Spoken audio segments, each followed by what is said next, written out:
Damn it! Napamura si Mr. Sandoval. Shit! Well, compare, I guess the day's not yours. Tila nanunuyang sabi ni Mr. Ramirez. Para siyang nauupos. Sunod-sunod ang naging attempts niya, ang katumbas, sunod-sunod na pagkatalo. Ngayoy lalo pang nadagdagan ang kanyang problema. Sa kumpanya niyang unti-unting bumabagsak, dahilan upang ilitin ng bangko ang bahay nila. Kung hindi siya pinautang ng kumpare niya ay hindi niya yon matutubos. Ngayon ito, nadagdagan pa siya ng utang sa kumpare niya. Saan na ang kahahantungan niya sa susunod? Sa kulungan. Humugot siya ng malalim na paghinga, naalala ang asawa. Mula nang mamatay ito, tila nawalan na ng direksyon ang buhay niya. Don't worry, hindi pa naman kita sisingilin. Kaya huwag kang magluksa. I'll let you pay kung kailan mo kayang makabayad. Kahit paunti-unti. What if? Hindi na niya itinuloy ang sasabihin. Nanlulumo na siya. Pinagsisisihan niyang sumama siya sa lugar na itong alam niyang ang pagkapanalo ay suntok sa buwan. We'll see. As of now, isipin mo muna kung papaano makaka-recover ang kumpanya mo. I know you can pay me back. Sana nga, malungkot niyang bulong. Don't say sana. It should be talaga. Believe in yourself. Just be sure that you could give me the money kung kakailanganin. I hope so, kumpare. I really hope so. At isang malalim na paghinga ang binitawan niya. He swore never to gamble again. Liam years later. What? Ano nang ibig mong sabihing ayaw nilang pumayad? Is that a threat? Tila nag-aapoy sa galit si Mr. Sandoval. At sino naman ang nagpasimuno niyang strike na yan, ha? Anong klase kang tao? Masyado ka naman kasing nagpapadala sa kanila. Look, pwede bang ayusin mo ang gulong iyan or else? Sa kanya ibinagsak ang auditibo. Wala na ang kanyang kausap ngunit parang nagliliyab pa rin siya sa galit o sa takot na baka tuluyang bumagsak ang kumpanya niya. The hell? Hindi pa rin siya makahinga ng maluwag. Sir. Si Emma Gabriel ang tumawag sa kanya habang nakasilip ito sa awang ng pinto. There's somebody here who wants to talk to you, he said. Tell him to go to tell him to come back some other time, nairita niyang sabi sa sekretarya. Sir, he insists on talking to you. Importante raw po.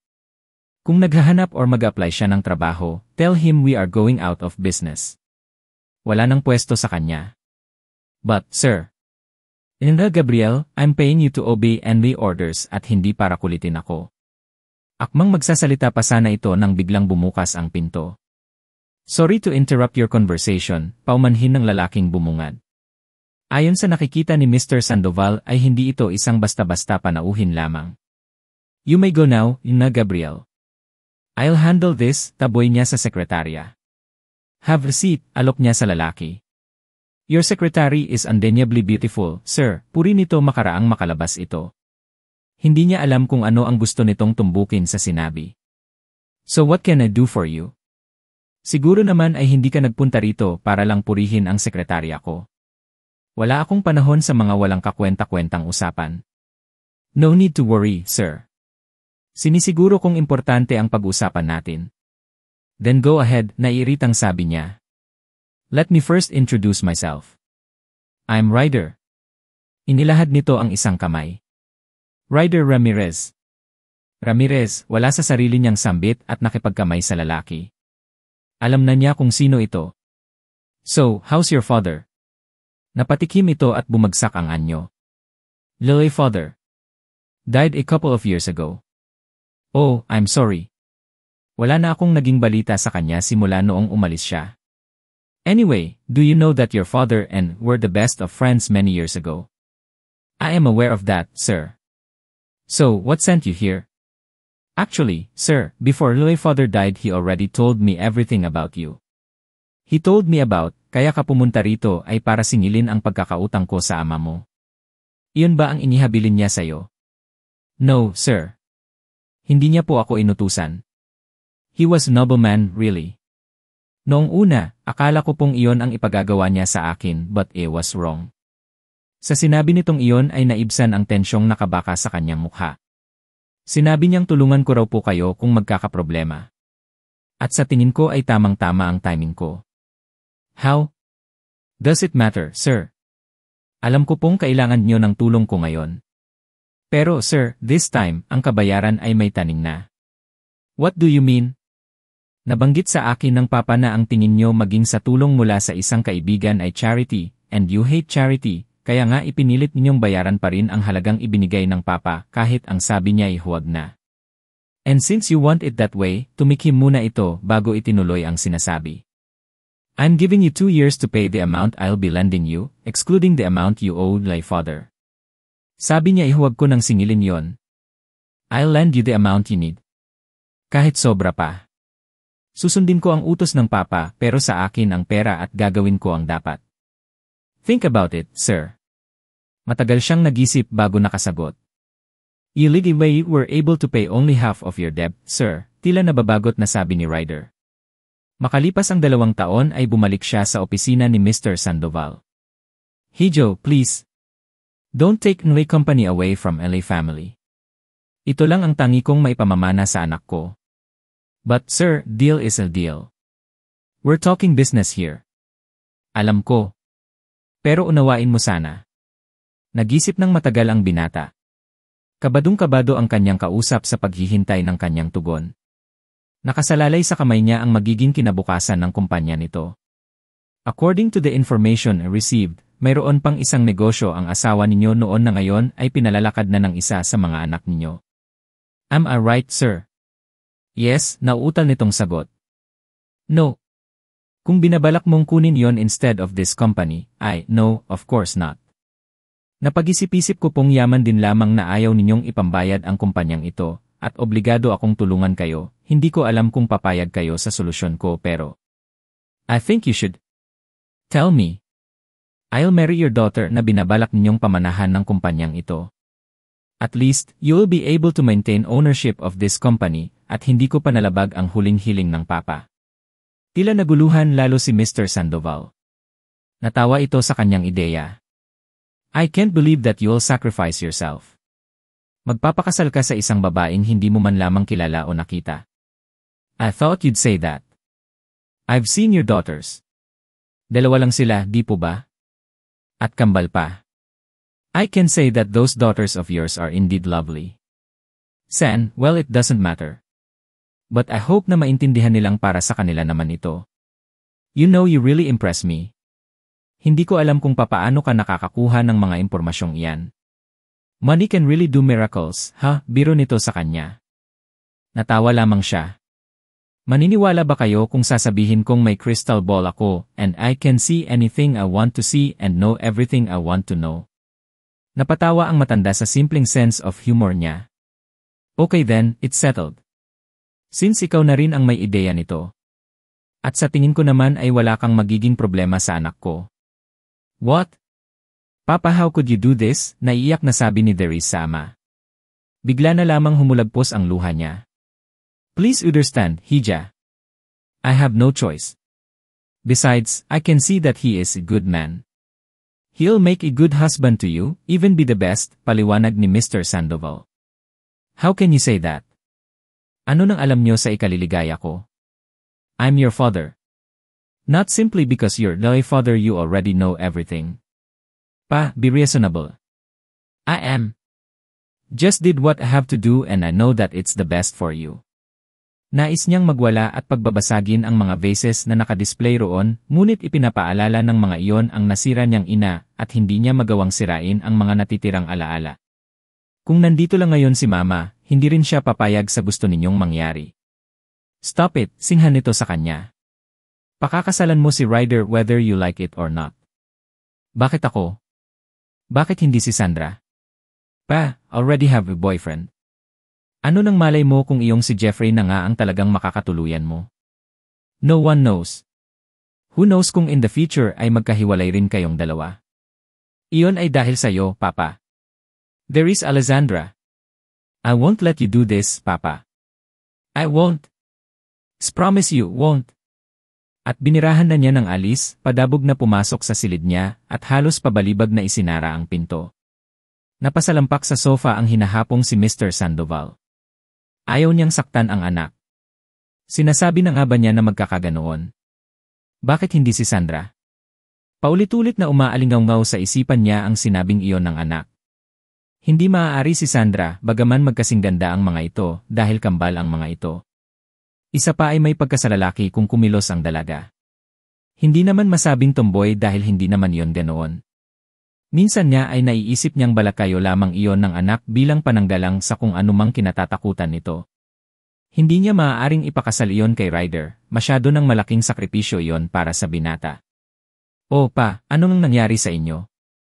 Depressed na depressed kayo, puna ni Sandra na kadarating lang mula sa flower shop, isa sa mga negosyo nilang mag-aama, na bagaman fully staffed din naman ay dinadalaw-dalaw niya paminsan-minsan. Kayo kasi, masyado niyong isinusubsob ang ulo sa trabaho. Ang kakambal mo kasi, nakangiting tugon niya. Si Darius? O, ano na naman ang ginawa sa inyo ng mahal kong kapatid? Nasa kwarto niya. Siya na lang ang tanungin mo at sigurado akong magkakasundo kayo. Tinapik niya sa balikat ang anak. CJ. Humalik ito sa pisngi niya bago umalis. Dahan-dahang binuksan ni Sandra ang pinto at sinilip ang kapatid.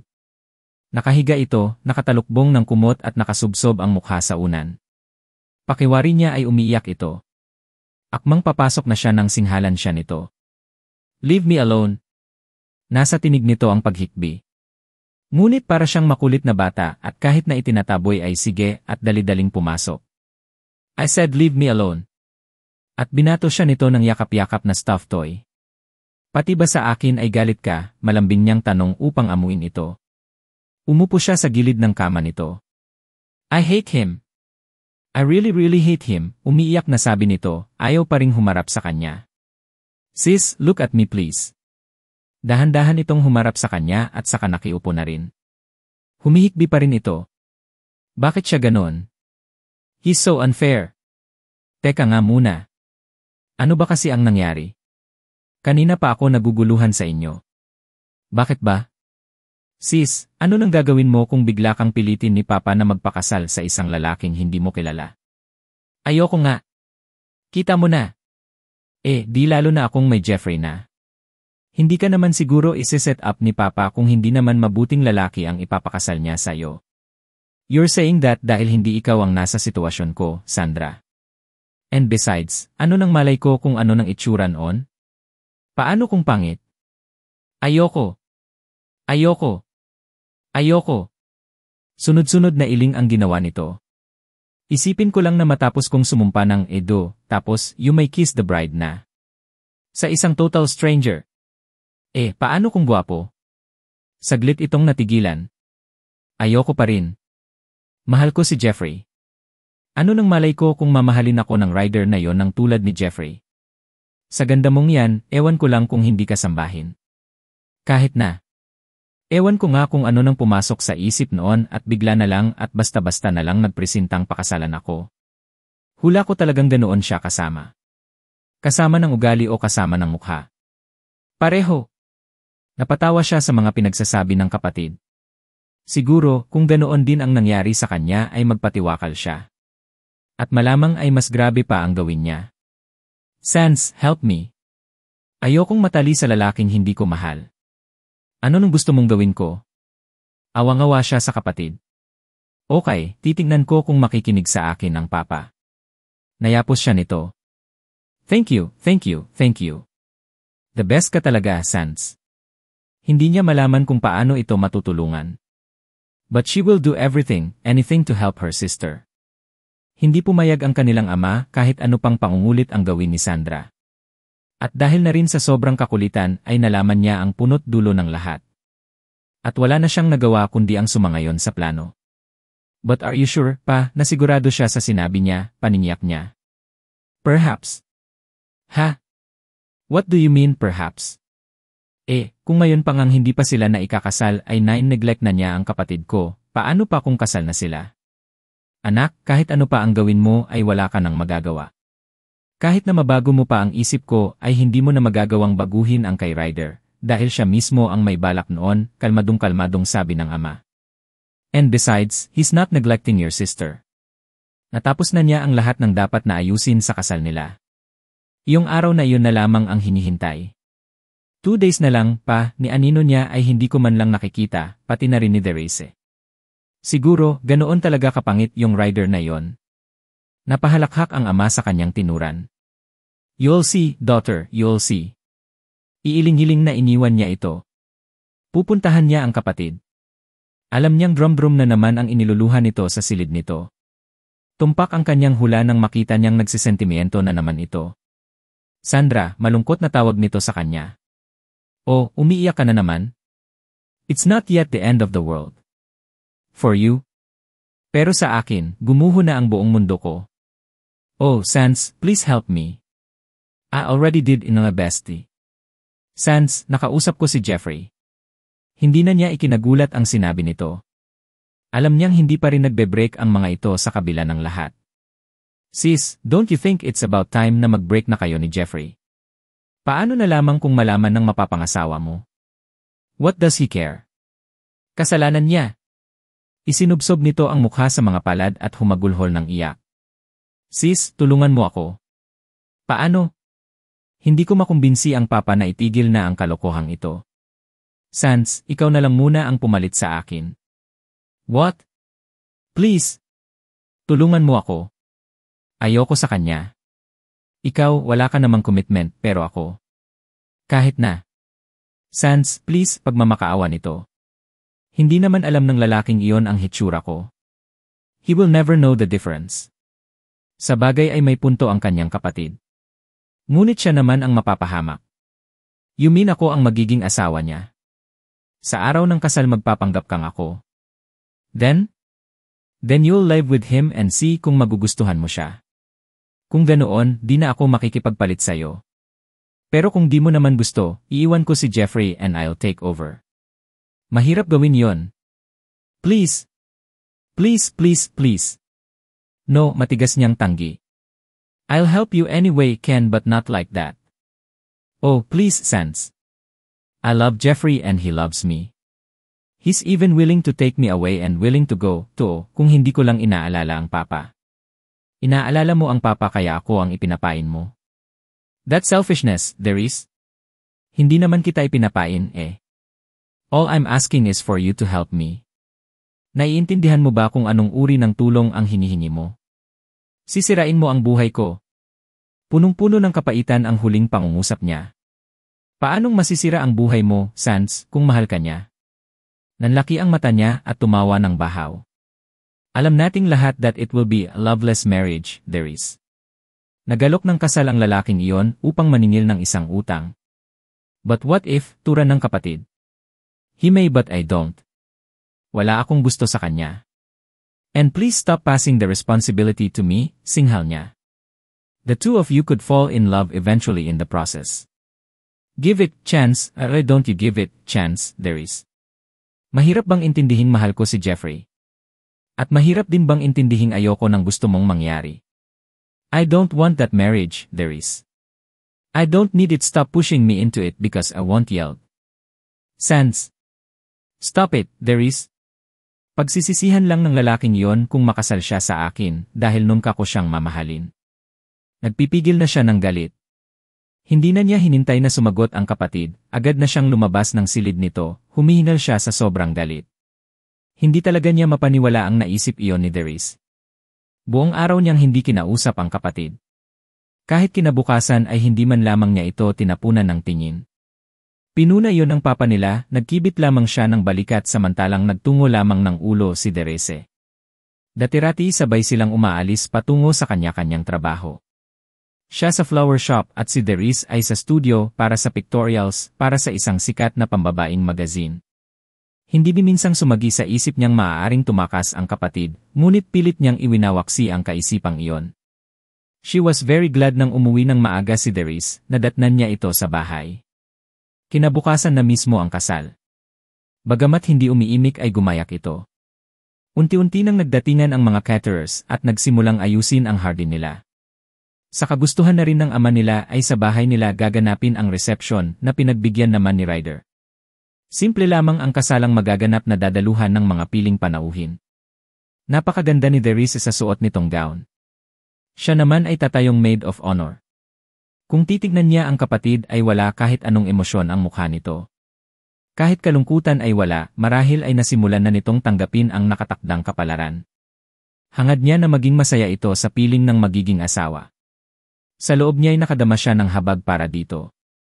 Naipit ito sa sitwasyong hindi inaasahan. Well, don't look at me as if it's the end of the world, sabi nito sa pagkakatitig niya rito. She smiled at her. Tumugon siya ng ngiti. You look great, sis.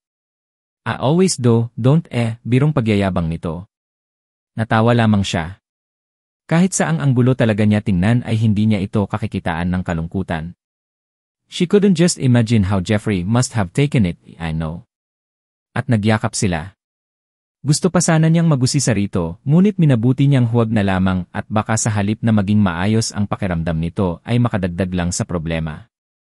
Habang daan ay hindi niya maalis ang curiosity kung ano ang hitsura ng mapapangasawa nito. Pagkababa niya ng sasakyan ay naroon na ang ibang sasaksi sa kasalang magaganap.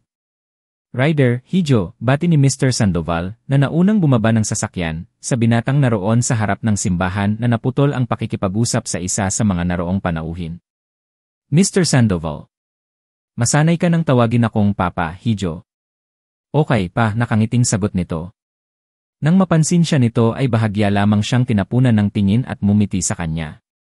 Gusto niyang malusaw sa ngiting iyon.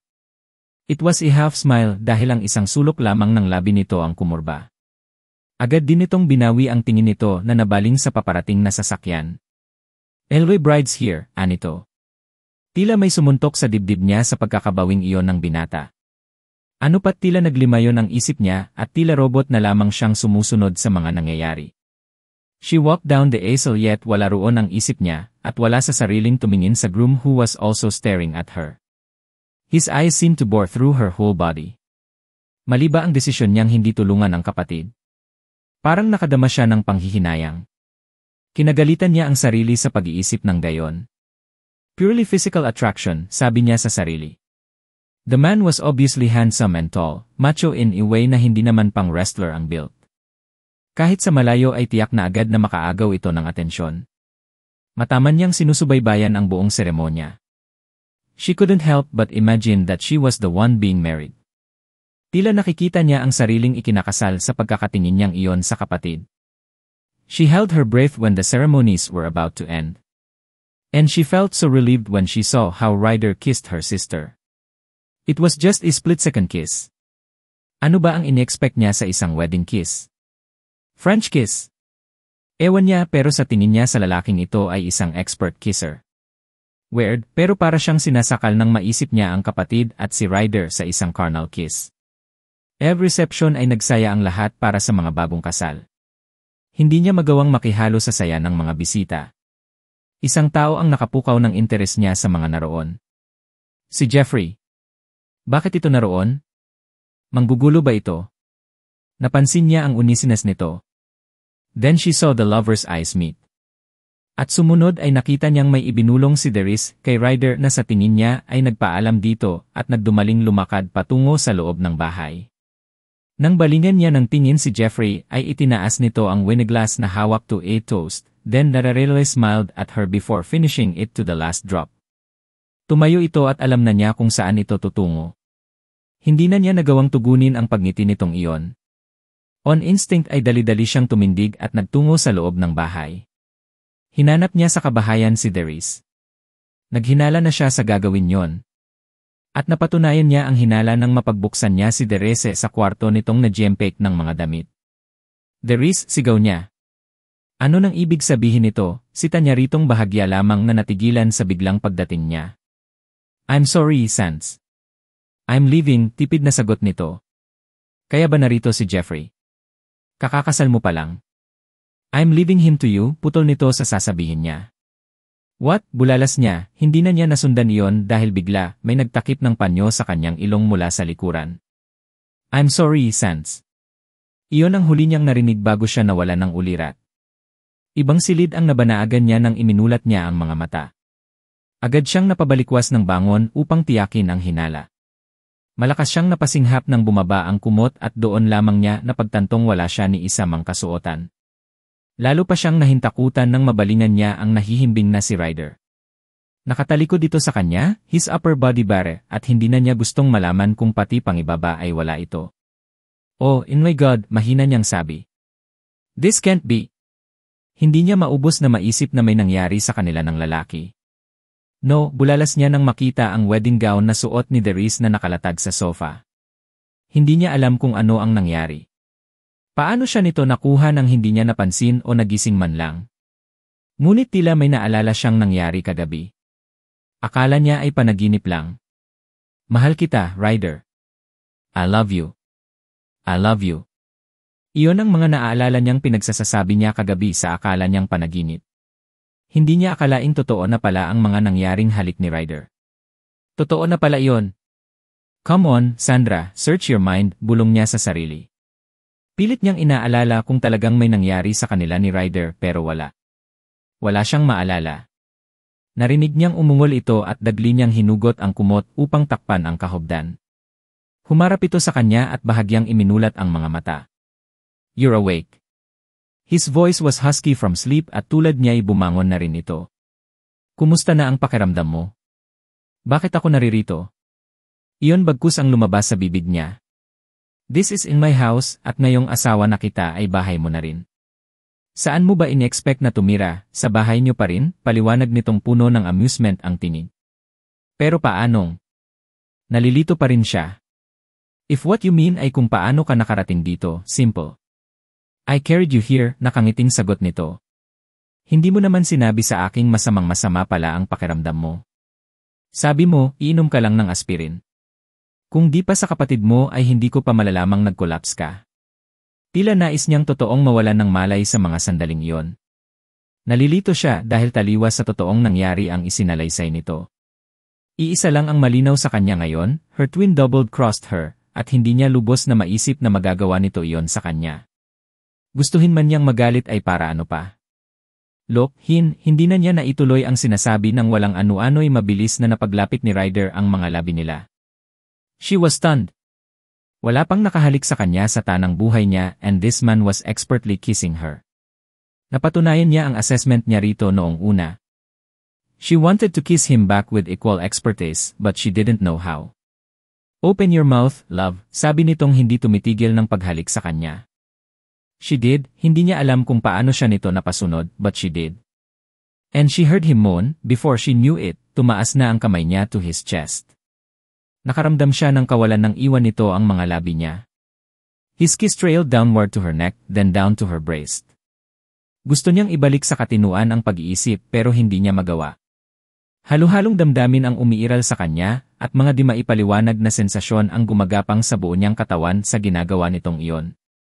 Damn! She hated herself for being helpless in his embrace. You're trembling. Are you afraid of me? He caressed her left cheek with his fingers. Gusto niyang malusaw sa pinaggagawa nitong iyon. And he kissed her, gently sweeping his lips onto hers. He kissed her passionately as if she would swoon. His kisses were deep but gentle. Dear God, what was he doing? She was returning his kisses now. And she didn't know how to answer it with equal expertise. Tama nga si Darius. All she needed was a man para lumabas ang babae within her. Si Darius. Para siyang nagising mula sa isang panaginip nang maalala ito. No. No. No. Pero kaya ba talaga niyang tumanggi? Hindi pa rin tumitigil si Ryder. His lips went down to her neck, tasting every inch of her, not stopping until she gave in. Stop, nagawa niyang sabihin, kahit na parang naparalisa na ang buo niyang katawan. Tuloy pa rin si Ryder, urging her to respond. I said. Stop. I want you to stop. Nanlalambot na siya. You want me to what, sweet, nanunuksong tanong, patuloy sa paghalik sa kanya, his lips lowering to her exposed breasts, which gave her an unexplainable pleasure. Oh God! He was killing her. There is. Sigaw ng isipan niya. Stop. Hindi niya alam kung napipilitan lamang siyang sabihin yon. Hindi iyan ang gusto mong sabihin. Tell me what you want, love. Why? Elnie. Tila nalulusaw siya. No what, sweet? He was kissing her continuously. What is it that you want? I want to hear it from your lips. Please, usal niya. Please what, sweet? Tell me what you want. Ano nga ba ang gusto niya? She wanted him to stop and continue at the same time. Stop. She could feel his hands roaming around her body, tila nais gumawa ng sariling marka sa katawan niya. Your body tells me otherwise. Totoo iyon. Please, Ryder, pilit niya sa pag-asang titigil ito bago pa siya bumigay ng tuluyan. He finally raised his head at matamang tumitig sa kanya. This is our wedding night, love, and we're going to consummate it. At muli na naman siya nitong hinagkan. Stop it, sabi niya sabay tulak dito. Don't tell me you don't like it. I don't. Not even a bit. You cannot have me and will never have me. Napalis ang ngiti nito, walang bakas ng kahit na anong emosyon ang gwapong mukha. I can and I will, malumanay ngunit matigas na sabi nito. Muling nanumbalik ang pamatay ng ngiti nito. You may not want me for this moment but sooner or later you will beg me to get inside and take you. Nagpupuyos ang damdamin niya. Hindi niya alam ang itutugon. At bago pa man muling maglapat ang mga labi nila ay nagawa niyang itulak ito palayo. I will never give myself to you. I don't love you. Pain crossed his handsome face ngunit iglap ding nawala. Marahil ay imahinasyon lang niya yon. Then I'll make you love me, Ali.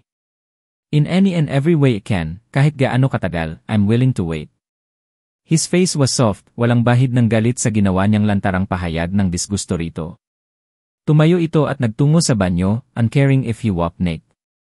Napasinghap siya ng malakas at hindi malaman kung tatakpan o hindi ang mga mata. He could see his dark and well-sculptured body. Very proportionate. Go back to sleep. Aalis tayo bukas, sabi nito bago tuluyang isinara ang pinto. Nilinggan niya ang paligid at naghanap ng orasan. 2:00 pasado. Wala sa loob na napahugot siya ng ubod-lalim na paghinga. Paano niya sasabihin ditong hindi siya si Darius? Marami ang madadamay kung gagawin niya yon, lalong-lalo na ang ama niya. Surely, Ryder would sue them for fraud. Her father will be devastated, nawala na ang kumpanya ay makukulong pa silang tatlo. She had to get her sister assume her place here, ngunit saan naman niya ito hahanapin? Napaungol siya nang maisip na sinira ng kapatid hindi lang ang buhay niya, kundi pati na rin ang buhay nito, dahil tiyak niyang kasama nito si Jeffrey sa mga sandaling iyon. Hindi naman maaaring magpakasal ang mga iyon. Ngayon ay nakasalalay sa kanya ang ikasisira o ikaliligtas ng pamilya niya. Sa puntong ito, kailangan niyang isakripisyo ang sarili sa kapakanan ng dalawang natitirang mahal niya sa buhay. Narinig niyang uminit ang seradura ng banyo. Agad siyang tumagilid at nagkunwaring natutulog. Naramdaman niya ang paglapit ni Ryder. Tumabi ito sa kanya at alam niyang pinagmamasdan siya nito. Naramdaman niyang hinaplos nito ang mukha niya at marahan siyang dinampian ng halik sa mga labi. Narinig din niya ang pagbuntong hininga nito bago tuluyang nahiga. Hindi niya magawang matulog sa tensyong nadarama. At hindi pa man nagtatagal mula nang mahiga ang asawa, ay nagulat siya nang bigla na lamang siya nitong kabigin at mahigpit na yakapin.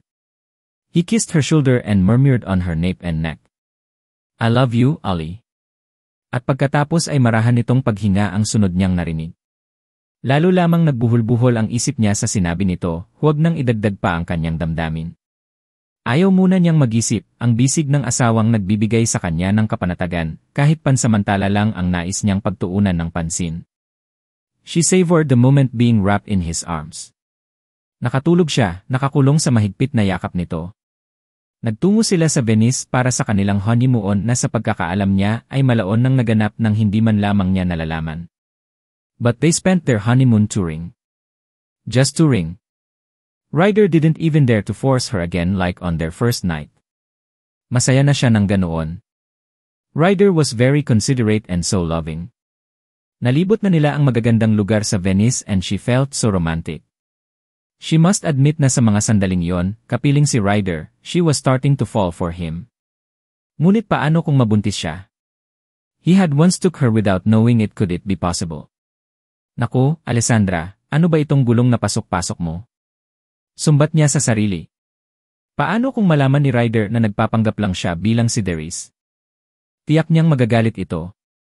Sa puntong ito ay hindi niya kayang isiping magagalit ito sa kanya, not to mention the pain of being separated from him. Bahala na. Naubos nila ang isang buong linggo na ganoon lamang ang nangyari. Pag-uwi nila sa Pilipinas ay expected niyang bibisitahin siya ni Darius, ngunit lumipas ang ilang linggong kahit anino nito ay hindi niya nasilayan. Kahit anong balita tungkol dito ay wala. Ngunit hindi rin niya mawari kung nais pa niyang dumating pa ang kapatid. Ryder was not that hard to love. Sa loob ng halos isang buwang pagsasama nila ay wala siyang maipipintas dito. Kung pagpaparamdam din lang naman ng pagmamahal ang pag-usapan ay talaga namang comfortable ito. Walang araw na lumipas na hindi nito nasasabi at naipadadama sa kanya na mahal siya nito. He always called her Ollie. Not Darius, not Sandra her name. Kung bakit ay hindi niya alam. Ano ba ang pakialam niya kung tawagin siya nito ng kung ano-anong pangalan? Gayunpaman ay nagpasalamat siya dahil kung tinawag siya nitong Darius ay siguradong hihiwa iyon sa puso niya. Naputol ang kanyang pagmumuni-muni dahil sa pagkiriring ng telepono na agad naman niyang sinagot. Long distance call. Si Darius. Nasaan ka? Agad niyang tanong. Hello, sis. Oh, kumusta na ang honeymoon? Kumusta na si Ryder? Sorry kung hindi kita na-inform na nasaan ka ba, putol niya. Nagtanan kami ni Jeffrey. What? Ano pa ba ang dapat niyang ikabigla? Galit ka, sorry, you eloped with him? What do you think you're doing? And sorry. Ganoon na lang ba yon, Darius? Naghihisterya na siya. Paano kayo naikasal? You could be charged with bigamy. Hey. Don't yell at me. It's no big deal. No big deal. What do you mean? Sabihin mo nga sa akin kung paano naging no big deal ito, Darius. You're so selfish. Hindi mo na inisip ang papa. At ako. How can you do this to me? Matagal bago ito sumagot.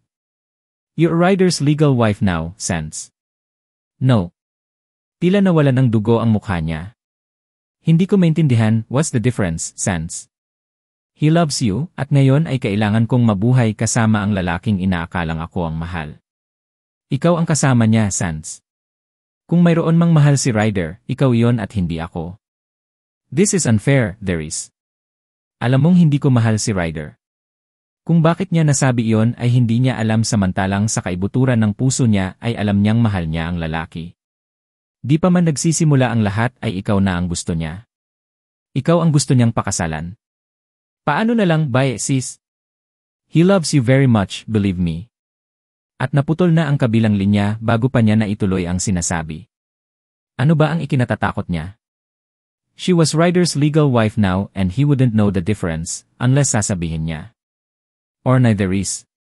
Kung mangyayari ngang malaman nito ay tatanggapin ba nitong justification na mahal niya ito? Pero hindi ba't si Darius ang mahal nito at hindi siya?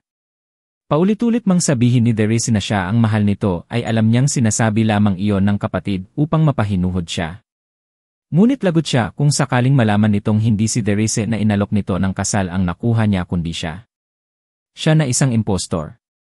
Tiyak na magagalit iyon sa kanya dahil hindi naman siya ang gusto nito kundi ang kanyang kapatid. Si Darius ang mahal ni Ryder, paulit-ulit na sumisiksik sa isipan niya. Si Darius ang mahal ni Ryder. Halos ikaluhan niya ang pag-iisip niyon. Bakit ba hindi niya matanggap iyon?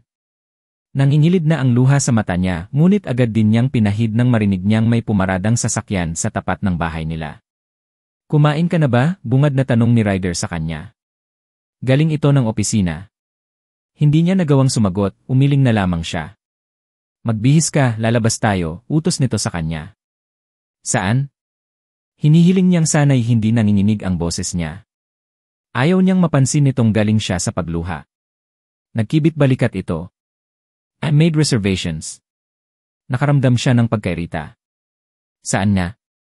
Sabihin mo para alam ko kung ano nang isusuot ko. Kahit ano nang suotin mo, ikaw ang bahala. Kung saan kang damit komportable. Bagay naman lahat sa'yo. Sa halip na ma-flatter ay nailang siya. Tuloy ay basta na lamang siyang kumuha ng maisusuot. Nanatiling nakasandig sa may pintuan si Ryder na waring pinapanood siya.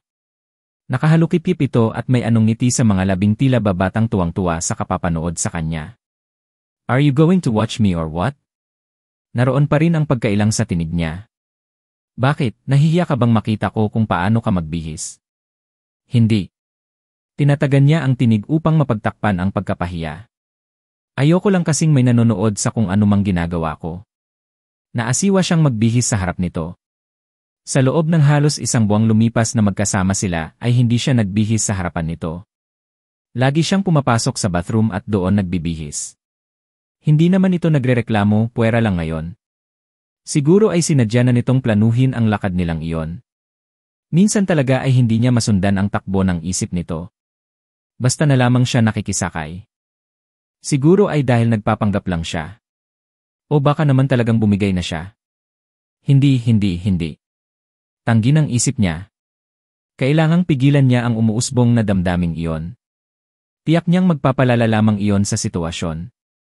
Natapos siyang magbihis, kaunting suklay, kaunting pulbo, para naman mukha siyang presentable kahit wala siyang makeup. Pero sa pagkakaharap niyang iyon sa salamin at nakita niyang kahit wala siyang pintura sa mukha na tulad ng kapatid ay sibol na sibol pa rin ang kagandahan niya. Si Darice ay maganda sa makeup, siya kaya. Ano ba yan? How come she was comparing herself to Darice? They were different, although they were twins. They had their own way of bringing themselves up.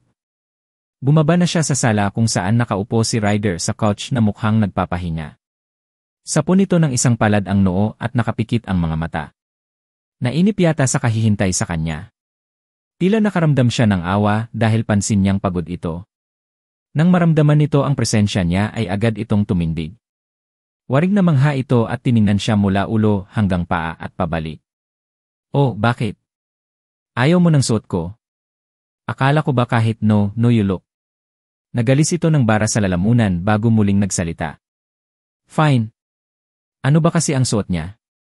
Shirt, maong na pantalon at rubber shoes, ang attire kung saan siya komportable. Tutal, sabi naman nito ay kung saan siya komportable ay iyon ang isuot niya. Sumunod lamang siya rito. Let's go, aya nito at agad naman siyang tumalima. Saan ba kasi tayo pupunta? Mataray niyang tanong habang nasa kalagitnaan sila ng biyahe. Kakain tayo. Hindi ka pa naman kumakain, di ba? Ang layo naman ng pagkakainan natin. Kanina pa kumakalam tong sikmura ko, reklamo niya. Sandali na lang. Tumigil sila sa isang class na restaurant. Nagliyab lang siya lalo sa galit. Pinigil na lamang niya dahil nasa isang public place sila. Kahit naman papaano ay may etikete siya kahit sa mga pagkakataong ganoon. At kahit nag-aapoy na siya ay isinaalang-alang na lamang niya ang kahihiyan niya. Sa table for two sila naupo. Halos malusaw siya sa hiya dahil sa pagpasok nila roon ay pinagtitinginan siya. Alam niyang hindi angkop ang kasuotan niya sa lugar na yon. Salamat na lamang at wala namang ipinatutupad na dress code sa lugar na yon. Yukong-yuko siya at tila ba kahit ano ang pilit niyang iangat ang ulo ay waring napakabigat nito. Nangaasar ka ba? Napakasarkastiko ng ngiti niya sa asawa matapos makuha ng waiter ang order nila. Ito lamang ang nagsabi sa waiter kung ano ang kakainin nila, paano ibatid nito ang hiyang nararamdaman niya. Hindi, bakit, walang anumang tugon nito. Bakit dito mo ako dinala? Tingnan mo nga ang suot ko. Nagkibit balikat ito. I can't see anything wrong with it, ikaw rin naman ang pumili niyan. I made reservations, sayang naman kung ika-cancel. Pinanatili niyang kalmado ang boses. Ayaw niyang madagdagan ang ikapapahiya niya sa pamamagitan ng pagkilos ng hindi nararapat. Just look at me. I'm looking. Damn you. Hindi mo ba nakikita na pinagtitinginan ako ng mga tao? The outfit is not appropriate in this type of place, Ryder. Mataman lamang siya nitong tiningnan. Ano ka ba? Her voice was still low. Para kang nananadya. Didn't you hear what I said? Wala pa ring katugunan. Their meal was served at saka lamang tumugon ito. Just don't mind them. Hindi na siya nakaimik pa. Kumain na lamang siya kahit na medyo naasiwa pa rin siya. Tahimik silang kumain para bang pareho silang naubusan ng sasabihin, walang pakialam sa isa't isa. Sa katagalan ay naglaho na ang pagkaasiwa niya. Wala na siyang pakialam sa mga taong nakapaligid sa kanya. Sabihin na nila ang gusto nilang sabihin kahit baskahin pa nila ako. Bahala sila sa buhay nila. Hanggang sa paglabas nila sa lugar na iyon ay wala pa rin ni isa man sa kanila ang nagsalita.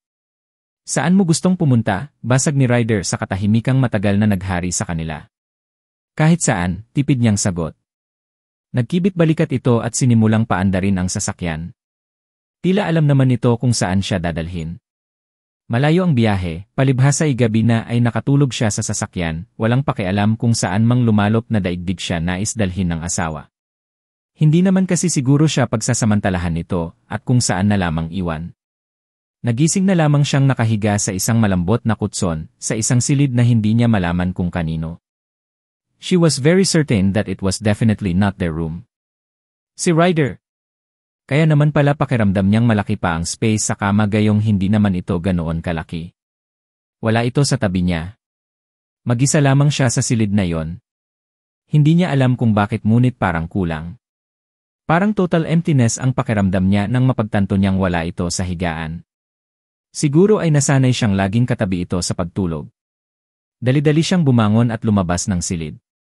Bumungad sa kanya ang kabuuan ng bahay at sa ayos nito ay batid niyang isa itong rest house. Dalawa ang silid tulugan at isang paliguan, ang sala ay halos kalapit lamang ng kitchen at dining room. Nalibot na niya ang buong kabahayan, ngunit ni anino ni Ryder ay hindi niya natagpuan. Saang lugar naman nagsuot iyon? Nagtuloy siya sa labas. Sa veranda, nasumpungan niya ang katahimikan. Tagos sa dagat ang moonlight. Parang paraiso, so peaceful and serene. Nanatili siyang nakatayo roon. Ang haplos ng hangin ay tila haplos at halik ni Ryder sa kanyang katawan. Dama pa rin niya ang asawa, his masculine scent still invaded her nostrils. It felt wonderful. Oh, dear Lord, was this heaven? She could hear him groan with the desire burning him. She could hear him groan, moan. Oh, love, sabi nito. Sweet. Sweet. Ali. Before she could realize that she wasn't dreaming any longer, she was returning his kisses. Ryder, please. Lele, why you want me? You need me, Annie Ryder. Bite me, sweet. What? Bite me. Bakit? Bite me. I know it hurts. No, tanggi niya. I said bite. No. Ayaw kong masaktan ka. Ano ba sa tingin mo ang ginagawa mo ngayon? Anyong nairita ito. Please. No. I don't want you to scream. Now bite. Hindi ako sisigaw, pangako niya. Just get on with it, T. This is for your hard-headedness, he plunged into her. Hindi siya makasigaw pero bumuka ang mga labi niyang tila sisigaw nga siya. Bagkus ay kinagat niya sa balikat ang asawa. Napasigaw ito. Bakit ka sumisigaw, manghang-manghang tanong niya. You bit me, akusan ito. Sinabi mong kagatin kita. You bit me hard. Ang talas pa ng ngipin mo parang vampira. Masakit eh. Sinabi mong huwag akong sisigaw.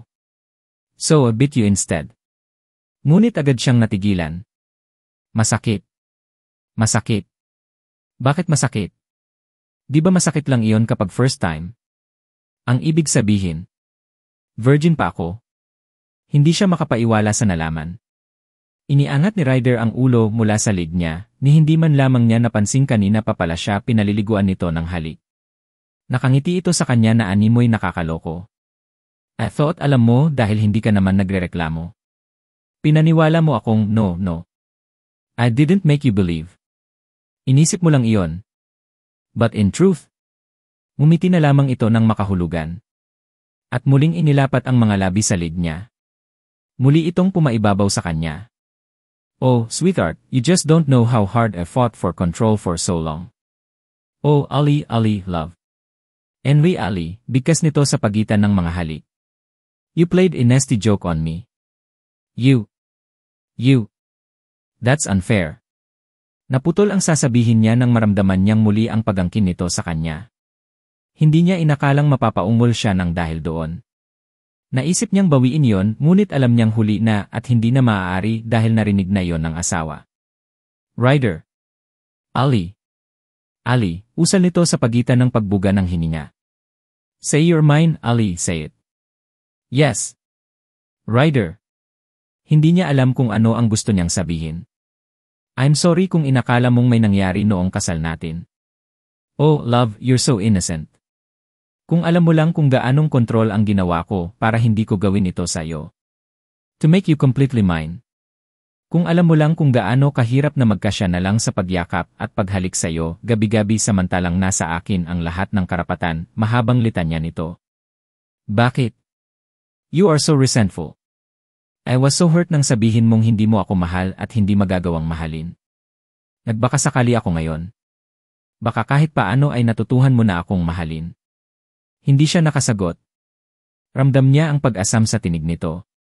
At nayon niya napagtantong hindi lamang imahinasyon ang nakita niyang pait sa mga mata nito nang sabihin niyang hindi niya ito mahal. Napahugot na lamang ito ng paghinga nang mabigong makarinig ng tugon mula sa kanya. There is Alessandra. Beautiful name. May problema ka ba sa pangalan ko? Ngumiti ito. Wala naman. Just wondering. Your name shared Eli too. Does it bother you? I like your name, Ali. Tumayo ito, pinangko siya. Nakadama siya ng relief sa biglang pagbabago ng usapan nila.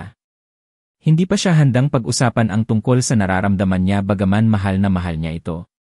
Nauunahan siya ng takot na maaaring sa isang iglap ay magbago ang lahat. Ikaw, bakit Ryder ang pangalan mo? Tanong niya nang ihimlay siya nito sa ibabaw ng kama pagpasok nila sa kwarto. Nagkibit balikat ito. Dahil sa mommy ko. Mahilig kasing magbasa ng romance novels. Doon niya nakuha ang ipinangalan niya sa akin. Bakit naman sa dinami-dami ng pangalan sa mga pocketbooks, Ryder pa ang napili niya? I never had the time to question her about my name. At ginawaran siya nito ng halik sa noo. Let's sleep. Pinagod mo ako ng husto. Then he switched off the lamp.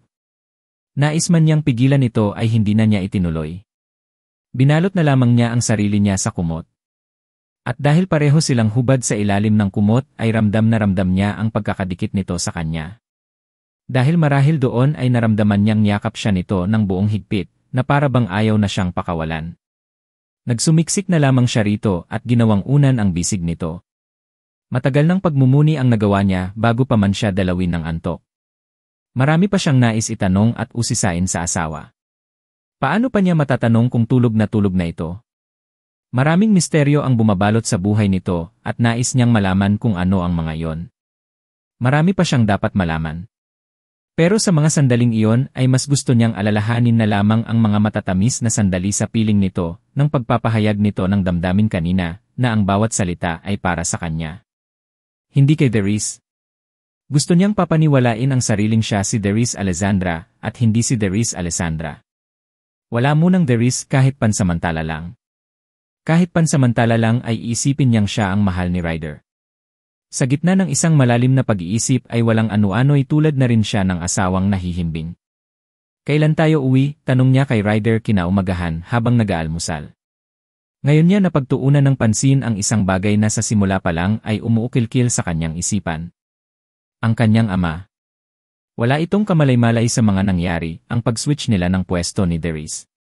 Siguro ay nababaliw na yon, ilang araw na siya nitong hindi nakikita sa bahay nila, at gayon din si Darius, kung hindi pa ito bumabalik sa pakikipagtanan kay Jeffrey. Bakit? Gusto mo na bang umuwi? She frowned. Namimiss na rin niya ang pagpunta-punta sa flower shop. Ayoko pa sana pero wala akong dalang damit. Inubos muna ni Ryder ang laman ng bibig bago sumagot.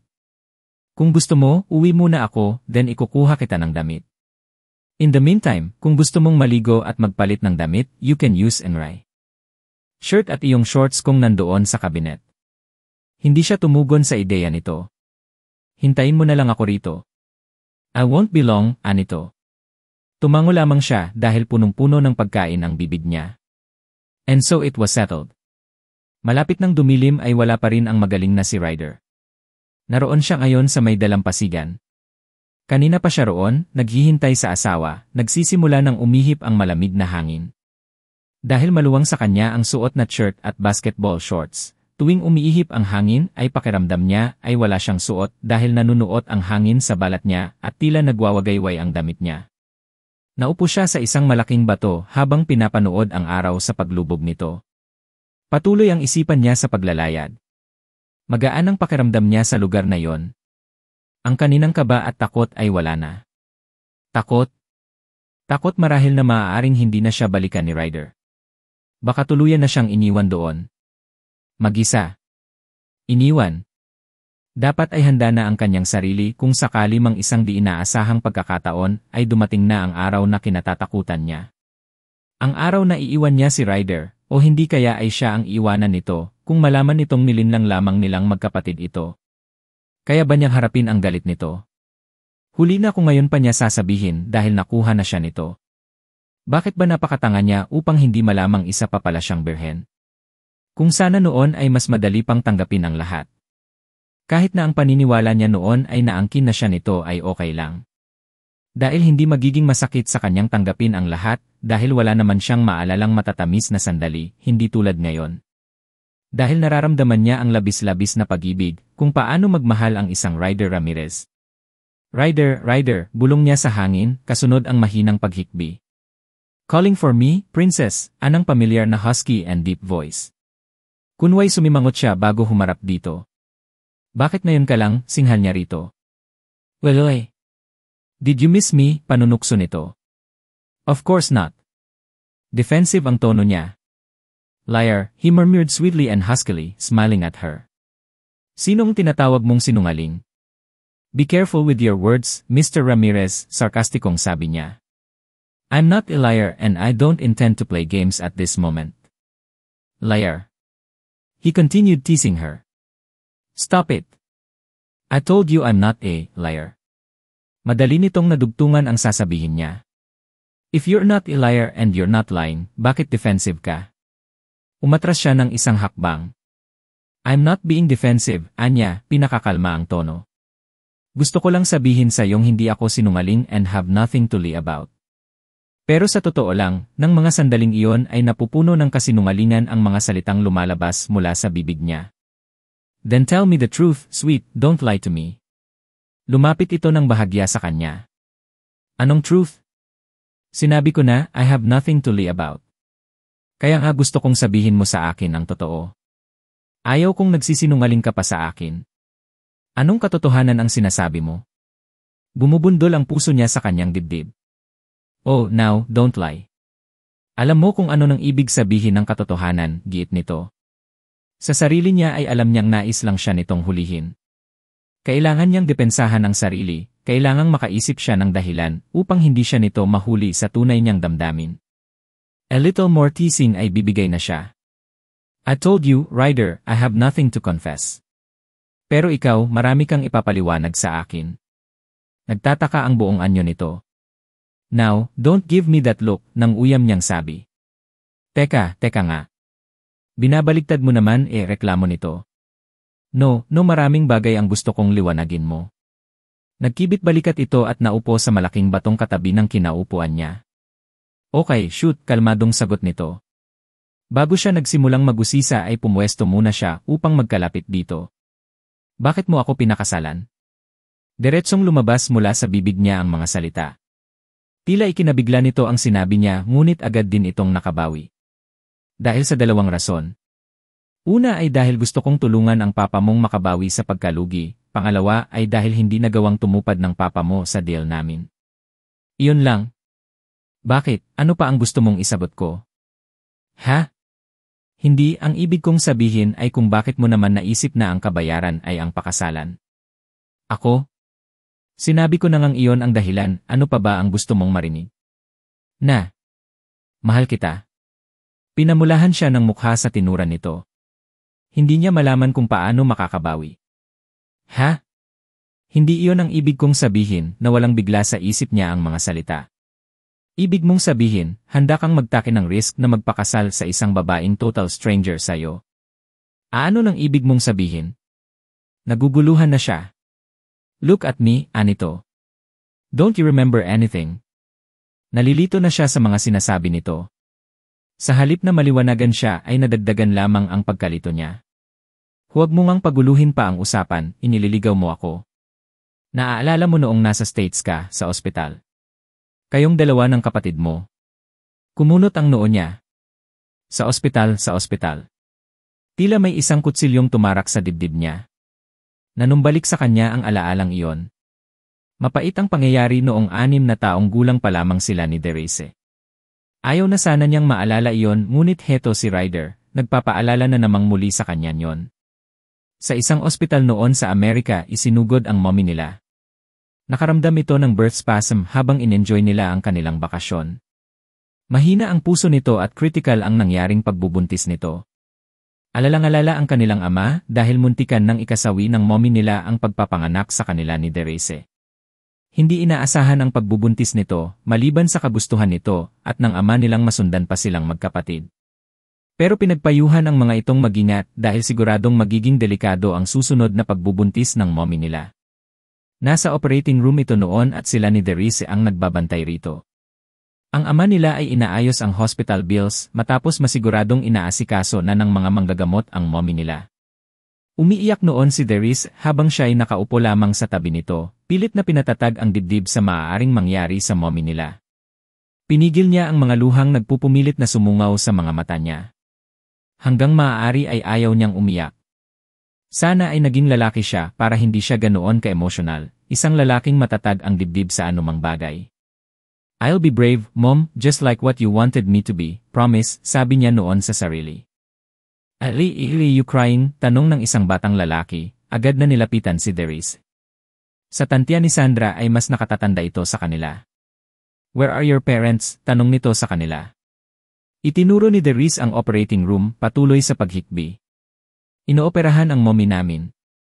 Gusto nang lumabas ng baby sa stomach niya. Baka mamatay si mommy. Therese, saway niya sa kapatid. Hindi mamamatay si mommy. Gusto na rin niyang umiyak ngunit nagpigil na lamang siya. Huwag ka nang umiyak. Look at your sister, hindi siya umiiyak, paliwanag ng batang lalaki kay Therese. Kung gusto niyo, maglaro muna tayo roon, ayan ito sa kanila. Agad naman silang sumunod dito. Ako nga pala si Ryder. Ikaw, ano nang pangalan mo? Tanong nito kay Therese. Therese? Siya si Sandra, pagpapakilala ng kanyang kapatid. Ilang taon na kayo? Ako, 11 lang ako, kasama ko ang papa ko, kasi nagpapa-check up siya. Nasaan ang papa nyo? Wala siya. Mayroon lang daw siyang ayusin. Tumingin sa itaas si Therese na waring nag-iisip. Sabi niya babalik daw siya agad. Tila nawawala na sa isip nito ang iniiyakan kanina. Sa malawak na bakuran ng ospital sila dinala ni Ryder. Naaliw sila sa paglalaro. Tila ba nakalimutan na nilang magkapatid ang kalungkutang kanina ay bumabalot sa kanila. Kahit na paminsan-minsan ay napapatigil at naalala nila ang nangyari ay agad silang kino-comfort ni Ryder. Kay Ryder sila nakahanap ng isang masasandalan sa mga panahong iyon. He acted as their big brother ngunit kadalasan ay si Therese ang pinagtutuunan nito ng pansin. Marahil ay dahil ang kapatid niya ang parating umiiyak at naglalambing dito. Samantalang siya ay umiikot ang mundo para sa ina. Sa bawat araw na magkikita sila ay ganoon ang naging papel sa kanila ni Ryder. Labis na ikinatuwa iyon ni Therese kung kaya't minsan, kahit na kinakausap pa niya ito ay mangungulit itong makipaglaro sa kapwa-bata. Masaya na rin siya ng ganoon dahil at least ngayon ay hindi na laging umiiyak ang kapatid. Hindi ba kayo nag-aaral? Minsan ay naitanong ni Ryder sa kanila. Hindi ba kayo pumapasok? Hindi naman dito ang school namin ani Therese. Saan ba ang school ninyo? Doon pa sa amin. Pero hindi kami pumapasok kasi summer vacation namin. Ikaw, hindi ka rin nag-school? Nag-aaral. Pumunta lang ako rito kasi sinasamahan ko lang ang papa ko. Saan ba kayo nakatira? Doon pa sa malayo, sasakay pa ng airplane. Ang layo naman. Paano ko pa kayo mapupuntahan? Di sumakay ka ng airplane. Hindi ako papayagan ng papa ko. Kailan ba kayo uwi para sasama na lang ako sa inyo? Sasama ka sa amin pa uwi, biglang pagsingit niya. Nabigla si Ryder sa kanya, ngunit baka sa mukha nito ang willingness at masayang ngiti. Kahit kailan, kahit saan. Sabi mo, hindi ka papayagan ng papa mo. Di isasama ko siya. Paano kung hindi siya pumayag? Tanong ni Therese. I'll go with you alone, desididong sagot ni Ryder. Magagalit siya, tukoy niya sa ama nito. Hindi. Malaki na ako. I can take care of myself. At bahagya pa nitong iniliad ang dibdib na tila nagmamalaki. Umirap na lamang siya. Bahala ka na nga. Biglaan ang mga sumunod na pangyayari. Nakasurvive ang mommy nila sa panganganak, ngunit premature ang baby, binigyan lamang ito ng 3 araw. Kung makakasurvive iyon matapos ang 3 araw ay tiyak na ang kaligtasan nito. Ngunit wala pang 2 araw ay namatay ito. Hindi iyon nagawang tanggapin ng mommy nila, bigla ay inatake ito sa puso. Hindi na rin marahil nilabanan ng mommy nila ang kamatayan dahil sa sobrang kalungkutan. She and her sister were devastated, higit ang ama nila. Kung kailan pa kinailangan nilang magkapatid ang isang mapagkukunan ng comfort, at saka naman hindi dumating si Ryder. Si Ryder. Ikaw, manghang sabi ni Sandra matapos manumbalik sa kanya ang lahat. Hanggang sa ngayon ay hindi pa rin siya makapaniwala. Akala ko ay hindi mo na ako makikilala. Tuwid pa rin ang tingin ni Ryder sa kanya, pati ang mga mata ay nakangiti. Paano mo ako nakilala? Gulong-gulo ang isip niya. Do you mean you already knew na ako ang pakakasalan mo? Yes, he said simply. Simula noong magkakilala tayo ay lagi ko nang ninanais na makita ka. I have developed this certain feeling for you. Not just as a brother, it was deeper. Masama ang loob ko noon kay Papa noong lumipat siya ng ospital. Gumawa ako ng paraan para makabalik sa ospital na yon para makapagpaalam sa inyo, but it came late. Wala na raw kayo roon, sabi ng nurse. I swore that I would find you someday and somehow. Paano mo nalaman kung saan kami hahanapin? Nakita ko noon minsan ang papa mo pero hindi kami nagkakilala ng personal. Pero natatandaan ko ang mukha niya. At nakita ko ang mukhang iyon sa photo album ng papa ko. Sabi sa akin, best friend niya ang papa niyo, he told me many things about him. Then grew up with only you in her mind. Minsan niya ay gusto ko nang magpatulong kay papa dahil ang babaeng hinahanap ko ay abot kamay ko lamang. Pero hindi ko siya gustong bigyan. Ipinapangako niya sa akin ang pag-aaral ko muna ang asikasuhin ko, wala munang girls involved. It was an easy task really, I couldn't care for any other girl but you.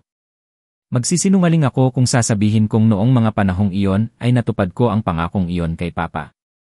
I was in a liberated country and girls were following me everywhere, hindi sa pagyayabang. Alam kong alam ng Papa ang mga eskapades ko sa mga babaeng lihim kong nakakarelasyon, although wala naman akong sineryoso. Just gave them what they wanted. Tumigil ito at marahang hinaplos ang pisngi niya. But not even a swarm of beautiful women could replace you in my heart, Ali. And until now, there's only you, pahayag nito sa mga nangungusap na mga mata. Noong makapagtrabaho na ako, I hired somebody to watch and levy on you. Alam ko ang bawat pangyayari sa buhay mo. Then when was about to make my move, no luck came. Blessing in disguise ang pagkamatay ng Papa. Bago yon, kinausap niya ako tungkol sa deal nila ng inyong ama.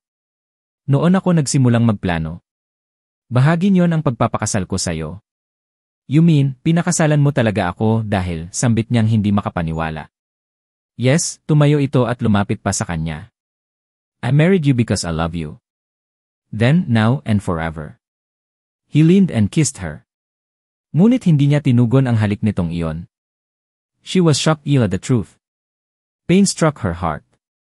Hindi niya matanggap ang katotohanang narinig niya mismo sa mga labi ni Ryder. Mahal nito si Darius. Ngayon ay harap-harapan pang ikinumpisal nito iyon sa pag-aakalang siya si Darius. Hindi niya malaman ang gagawin. Nakita niya sa mga mata ng asawa ang lubos na pagmamahal. Labis-labis, sobra-sobra. Kung sana'y hindi na siya nagusisa. Ngunit huli na para magsisi. Isang malaking problema ngayon kung sakaling malaman nitong hindi siya si Darius. Mamumuhi ito sa kanya at hindi niya kayang tanggapin yon. Ang isipin lamang kung paano mamuhi ang kaisa-isang lalaking pinaglaanan niya ng puso at lahat ay nagpapabigat sa kanya na para bang masisiraan siya ng bait. I'm through confessing. Nakangiti ito sa kanya. Now, it's your turn. He lifted her chin. What's this? Pinahid nito ang luha sa kanyang pisngi. Really, are you crying? Nagiging emotional ka na yata. Gusto ko na tuloy isipin na mahal mo na ako, birong totoong tura nito. Hindi niya magawang magangat ng tingin. Alam niyang umaasam ito, sa tinig pa lang nito ay alam na niya. Ngayon ay may mas malaking balakid upang sabihin niya rito ang tunay na nadarama. Nang wala itong matanggap na katugunan mula sa kanya, ay narinig niyang humugot ito ng malalim na paghinga. Kung gusto mo ay tumuloy na tayo sa loob. Gabi na at alam kong kanina ka pa giniginaw. If it ails you that much, then huwag na muna nating pag-usapan ang tungkol sa bagay na yan. At inakay na siya nito patungo sa rest house. Huwag pag-usapan. Hanggang kailan niya maitatago ang katotohanan? Nais pa sana ni Ryder na magtagal pa sila roon, ngunit napansin niyang tila laging malungkot ang asawa. Hindi naman niya magawang tanungin ito. He assumed na homesick ito at nahihiya lang itong magsabi sa kanya. Pagdating sa bahay nila sa Parañaque ay hindi pa rin nagbago ang mood nito. Kung minsan ay nais na niyang usisain ito, ngunit tila may humahadlang sa kanya. Dear Ali. He will do anything just to make her happy, just to make her feel normal again. It ailed him that much to see her like that. Kung bakit kailan ipinagtapat na niya rito ang totoong dahilan ng pagpapakasal niya rito, ay saka naman ito lalong nagkaganoon. At nasasaktan siya, marahil hanggang ngayon ay hindi pa rin siya nito magawang mahalin. But he was sure as hell that she loved him. O nagkamali lamang siya ng akala. O malalim yata iyang iniisip mo, yei. Si Adrian, matalik niyang kaibigan, ang pumutol sa pagmumuni-muni niya. O, anong masamang hangin ang nagdala sa iyo rito? Tugon niya rito, agad namang kampanteng naupo ito. Gusto lang kitang bisitahin. I doubt na yun lang ang pakay mo. Iba-iba ang dahilan mo kapag nagpupunta ka rito. Now tell me, what brought you here? Let's just say that. Your presence here serves as an invitation. Saan? Nagpahanda si na mama't papa. 30th anniversary nila, remember? Bring your wife para naman makilala nila. Nga pala. Tiyak niyang hindi birong handaan lang ang magaganap. Close friends, mga importanteng tao, kamag-anak. Kapag nagparty ang pamilya ni Adrian ay tiyak na magarbo. Umiling siya. She wouldn't like that. Magagalit lang iyon sa akin. Oh. Really not Tiray. Vivian will be there, perhaps the two of them could have a little talk. Pilit nitong ang tinutukoy ay ang asawa nito. Baka magkasundo sila. Hindi siya agad nakasagot, bagkus ay muling napalayo ang abot ng tingin niya. Hoy! Pinitik nito ang daliri upang mawala siya sa pagmumuni-muni. Hayan ka na naman. Kanina ka pa nakatulala paninita nito. Bakit ba? See you. Alexandra, pagtutuwid niya. Nahahawa tuloy ako sa kanya. Bakit? Ewan ko nga Her behavior really bothers me. Nahihirapan na ako. Tell me, ano ba kasi ang problema mo kay? Sinadya nitong hindi banggitin ang pangalan ni Sandra, baka magkamali muli ito. Alessandra, sagot ni Ryder. Alessandra, ulit nito kasabay ang pagsang-ayon. Hindi ko alam kung ano nang nangyayari sa kanya. Kung minsan ay gusto ko nang maasar. Bakit? Nagkaroon ba kayo ng misunderstanding? Wala, it's just that she had changed. What do you mean? Ang gulo mo, reklamo ng kanyang kaibigan. I know something's bothering her. Hindi naman pwedeng bigla na lang siyang mananahimik at laging nakatulala ng walang dahilan. Maayos naman kami, but suddenly everything changed. Mas naging malayo siya sa akin ngayon. I already want to lose hope. Kailan pa ba yan nagsimula? Napakwento siya nang wala sa oras. Si Adrian naman ay naningiti-ngiti na parang batang nakikinig ng fairy tale. Ang bagal mo pala. Pero bilib ako sa'yo, di ko akalaing makakatiis ka ng ganoon katagal, ikaw pa. Knowing you for being a womanizer, pambubus ka nito. Shut up. Just give me your damn opinion, alright. Baka naman nabigla siya sa ginawa mo. Hindi mo yata dinadahan-dahan, nagka-shock tuloy. Sa halip na magalit ay hindi sinasadyang napangiti siya sa alaalang iyon na nanumbalik sa kanya. Hindi siya agad nakatugon. Oh, nangingiti ka. Siguro tama ako, no, panunukso pa nito. Nanatili ang ngiti sa kanyang mga labi, ngunit agad din namang napalitan ng pag-aalinlangan. Hindi pwede yon. Kung nabigla man siya, bakit noong umaga, normal pa rin siya? Bakit hindi mo siya tanungin kung ano ang problema niya? Kaya nga kayo tinawag na mag-asawa, para to share everything. Kung sa bagay ay may punto ito. Hindi dapat. Siya ang dapat na magsabi niyon ng kusa niya, tanggi niya. Ayoko nang pinipilit siya. Bahala ka, desisyon mo naman yan. Gusto kong bumalik ang dati. I want my old wife back. Kaya nga, bring her with you. Siguro, all she needs is a different atmosphere. Nako-confine na yata siya sa bahay niyo. I don't know. Dismayado siyang napailing. Ayon sa kapatid niya, hindi raw iyon partigor. Noon niyang ikasal kami, ni hindi siya nakikisali sa mga bridesmaids sa pagsasaya. Then why not tea right now? Come on, Ryder, huwag mong palampasin ito. Sina mama mismo ang nagpadala sa akin dito para imbitahan ka. They really want to make sure that you'll come. Hindi niya kayang biguin ang mama nito. Parang anak na ang turing niyon sa kanya. Matagal bago siya sumagot. Nang makaisip ng gagawin ay sa kabuong kalaparang iting tumango siya rito. So, we'll expect you then, paninyak nito. Tumango lamang siya. Give Inly regards to your mom and dad, pahabol niya bago ito makalabas ng silid. He did all the necessary arrangements. Binilinan niya si Ising, ang matapat na alalay ni Sandra, kung ano ang dapat nitong gawin. At palibhasa ay 19 anyos pa lamang ay agad naman itong nakisakay sa plano niya. Sumama ka sa akin tomorrow night, panimula ni Ryder makalipas ang 3 araw na preparasyon. Nag-aagahan sila. Saan mo naman ako dadalhin? Sarkastiko ang tinig ni Sandra. Isang nakakalokong ngiti ang gumuhit sa mga labi nito. Oh, ano na iningiti-ngiti mo riyan? Inirapan niya ito. Did somebody already tell you that you're so beautiful when you're angry? Kumibot ang kanyang labi at sarkastikong ngumiti rito. Thank you, but I'm sorry at gasgas na yang linya mo. Even if you frown, maganda ka pa rin. She just glared at him and continued eating. I want to be at your bestie. Ganoon ba kagrande ang pupuntahan natin? Tumango lang ito habang patuloy sa pagkain, hindi tumitingin sa kanya. Wala akong damit para doon, alibi niya. Ako na nang bahala roon. Mapapahiya ka lang sa akin, magkakalat lang ako. Just come, then you'll see everything will be alright. Paano kung sabihin ko sa iyong di ako sasama, hamon niya? Kung kailangang ikulong kita sa kotse para di na makatanggi ay gagawin ko. Sasama ka sa akin whether you like it or not. I assure you you'll regret this. Sasama ako sa iyo pero do not blame me for anything that might happen. Tumango lamang itong parang bata.